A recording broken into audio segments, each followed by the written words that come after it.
Hello friends, welcome to SSC coaching centre. दोस्तों, आज के वीडियो में सीखेंगे वर्गमूल निकालना। ठीक है, परफेक्ट संख्या का नहीं, इनपरफेक्ट संख्या का। ठीक है, परफेक्ट संख्या का तो आप निकाल लेंगे। जो संख्या जैसे मान लीजिए आपको 81 का वर्गमूल निकालना है, आसानी से निकाल लेंगे 9। 16 का वर्गमूल आपको निकालना, आसानी से निकाल लेंगे 4। तो इसका नहीं सीख रहे, ये तो परफेक्ट स्क्वायर रूट हो गए।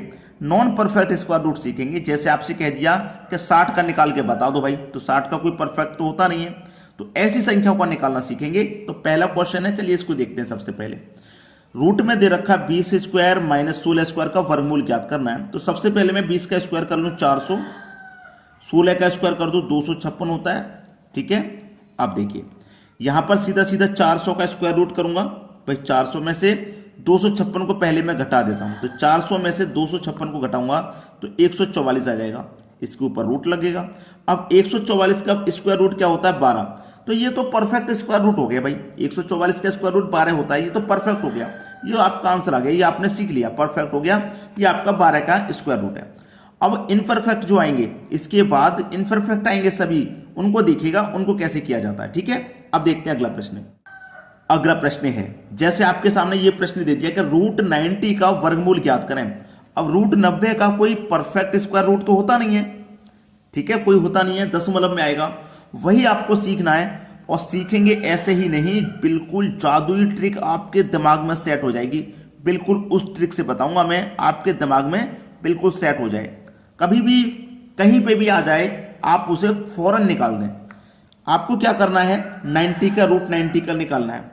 तो आप हमेशा एक चीज सोचिए, हमेशा, कि 90 के पास में कौन सी संख्या ऐसी है जिसका परफेक्ट स्क्वायर रूट होता है। जैसे मैंने ये 90 लिख लिया, इस 90 के पास में कौन सी संख्या ऐसी है जिसका परफेक्ट स्क्वायर रूट होता है? आप बोलेंगे 9।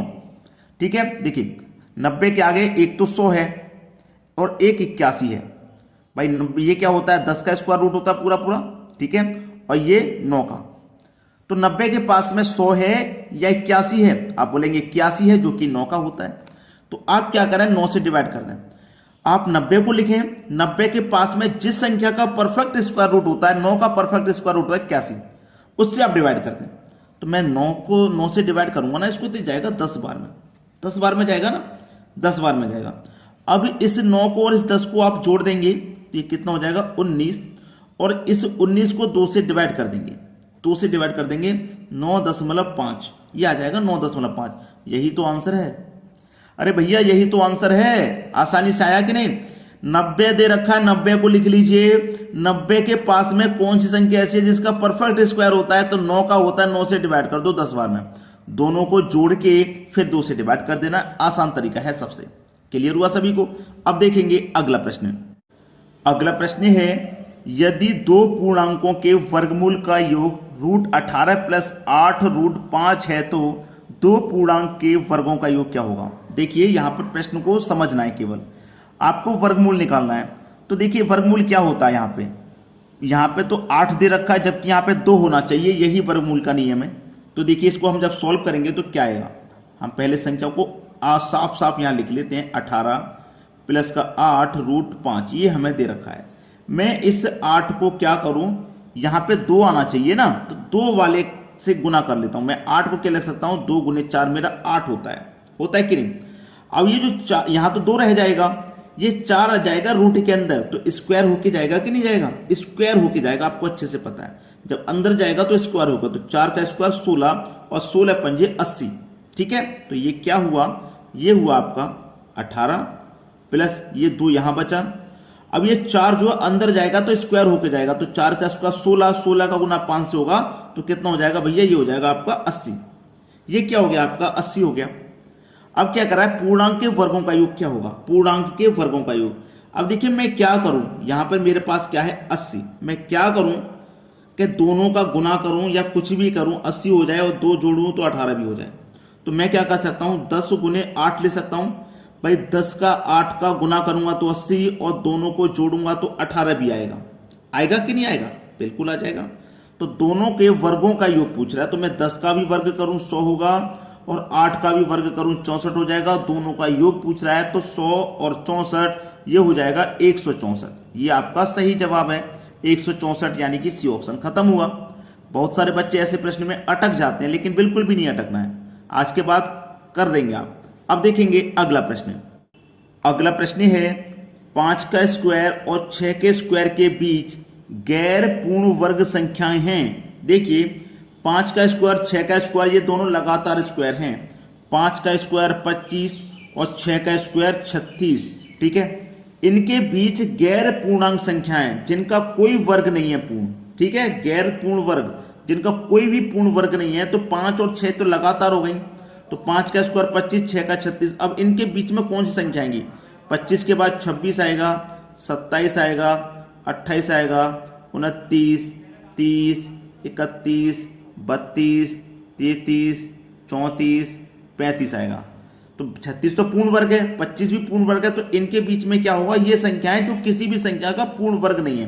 कितनी संख्या है? 1 2 3 4 5 6 7 8 9 10। तो 10 संख्या ये ऐसी हैं जो गैर पूर्ण संख्या हैं। 25 और 36 के बीच में गैर पूर्ण वर्ग संख्या है 10। तो डी ऑप्शन क्या है आपके प्रश्न का बिल्कुल सही जवाब। क्लियर सभी को? अब देखेंगे अगला प्रश्न। अगला प्रश्न है √13.69 का वर्गमूल क्या है? भाई बहुत शानदार प्रश्न, बहुत ही शानदार। क्या आपको वर्गमूल याद हैं? आपको क्या याद है वर्गमूल? आप एग्जाम की तैयारी कर रहे हैं, कंपटीशन की तैयारी कर रहे हैं, तो आपको स्क्वायर और क्यूब याद होनी चाहिए कि नहीं? जैसे कि आपको पता है कि मुझे 5 का स्क्वायर मालूम है 25 होता है, ठीक है, तो 25 का वर्गमूल भी तो 5 होता है, वही होता है एक दूसरे के अपोजिट। तो क्या ये चीजें आपको याद हैं? नहीं है याद तो आप इन प्रश्नों में हमेशा अटकेंगे। अब ये जो मैं प्रश्न करा रहा हूं ऐसा नहीं है कि परीक्षा में पूछे गए नहीं है, ये सभी प्रश्न परीक्षाओं में पूछे गए हैं। अब देखिए 1369, अगर मैं 1369 की बात करूं तो ये किस संख्या का पूर्ण वर्ग है? किसका? आप बोलेंगे सर 37 का। अब मैं इसका स्क्वायर रूट करूंगा तो 37 आएगा, ठीक है। तो यहां 2 संख्या बाद दशमलव है, तो यहां 1 संख्या बाद दशमलव आ जाएगा क्योंकि स्क्वायर रूट हो रहा है, ठीक है। 1 संख्या बाद दशमलव आ जाएगा, 1 संख्या बाद दशमलव आ गया, स्क्वायर रूट इसका हो गया, बस खत्म हो गया ना। तो यही तो इसका आंसर हो गया 37, 3.7, पहला ऑप्शन सही। भाई 2 संख्या बाद दशमलव है तो 1 संख्या बाद दशमलव हो जाएगा। अगर अब मैं इसका क्या करूंगा, जैसे मेरे पास 3.7 है, इसका मैं क्या करूं? वर्ग करूं, तो 37 का वर्ग हो जाएगा 1369। तो यहां 1 संख्या बाद दशमलव है, इधर आके 2 संख्या बाद दशमलव हो जाएगा, ऐसा होता है। तो 3.7। अब आपको मालूम ही नहीं था कि भाई किस संख्या का ये जो 1369 किस संख्या का स्क्वायर होता है, आपको मालूम ही नहीं है, तो आप कैसे कर पाएंगे? इसीलिए हमेशा याद करके चलें। अब देखेंगे अगला प्रश्न। अगला प्रश्न है 2 संख्याओं में 2 का अंतर है। कोई 2 संख्या है हमारे पास, तो मैं उन्हें x और y ले लेता हूं दोनों संख्याओं का, और इनका अंतर कितना भाई? 2 है, और दोनों के वर्गों का अंतर 100 है। इन्हीं दोनों के वर्ग का अंतर, दोनों के वर्ग का क्या अंतर कितना है? 100 है। तो इन संख्याओं का योग है, इन्हीं संख्याओं को क्या पूछ रहा है? योग पूछ रहा है, x और y का योग पूछ रहा है, क्या होगा? आसानी से कर पाएंगे क्या? नहीं। देखिए अगर आप ध्यान से देखें तो आपको क्या दिखाई दे रहा है?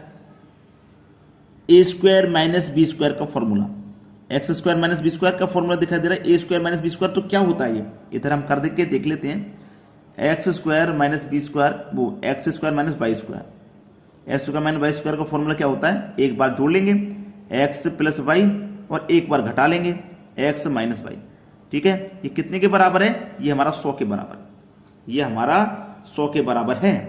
अब ये जब ये 100 के बराबर है तो मेरे पास x माइनस वाई कितना दे रखा है? 2।